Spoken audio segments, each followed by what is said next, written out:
Hey everyone. We're at HVACR Japan 2024 in Tokyo big site, the big exhibition hall where there's multiple events going on at the same time. But we're here on the HVACR site. So this is mostly, it's not really a refrigeration show. There are refrigeration displays and booths, but it's mostly heat pumps and air conditioning. Components, right? all And of the components, materials. Yeah. And it's basically the same size as a couple of years ago. Yeah.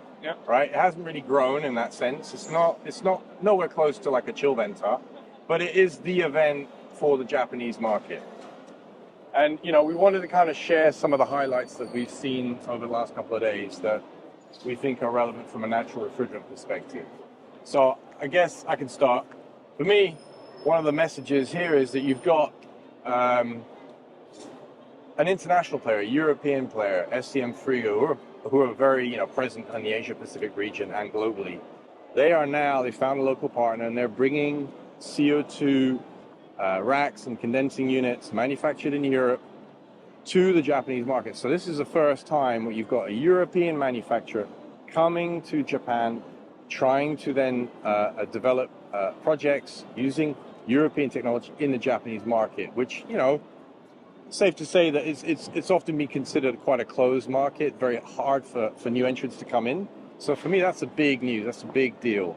And this could be the first of other, could there be other European or American players coming here in the future? We shall see. We'll wait and see. But definitely a development that we want to follow closely. What about you, Jan? So on the industrial side, we have the traditional players in the market. Those have been leading in industrial or commercial refrigeration. Nihon again, Maekawa, Panasonic, others. What is new, we have a number of other players that have joined this sector with their CO2 systems on display. We counted 5-6 rack manufacturers at this show this time. Interestingly also, we have a company that is now going to offer their product on the market in April this year, and it's R290 chiller for commercial air conditioning. So wait, R290 for commercial air conditioning for the Japanese market? Absolutely. Did you hear that? Locally developed. That's a big deal. Local player, locally developed technology. It's first introduced the concept 2 years ago, and now they are ready with the product in the market. So they are looking for customers, and I believe there will be a case study that we'll hear about more later this year. Yeah, and they're basically right behind us. Yep. Fujinetsu, R290. Check it out. Yeah. Definitely one to watch. Yeah. And it will be very curious to see if that takes off here in the Japanese market, because that is a real innovation. And interestingly, the unit that they have on display has cleared the threshold when it comes to COP over 3 to also receive the subsidy for energy efficient technologies. Do you remember what the charge was? Propane in there? It was 800 grams. 800 grams. 800 grams of propane. All right. Yeah. What else? Tell us a little about Nihon again, because they're making a lot of they're very visible at this event. They've got some really interesting condensing units, 100 kilowatt up to 200, right? Yeah. Nihon again has started the CO2 transcritical in industrial sector in Japan some 5-6 years ago. Yeah, 500 installations, I think. Less than 500 units, right? About 200 projects.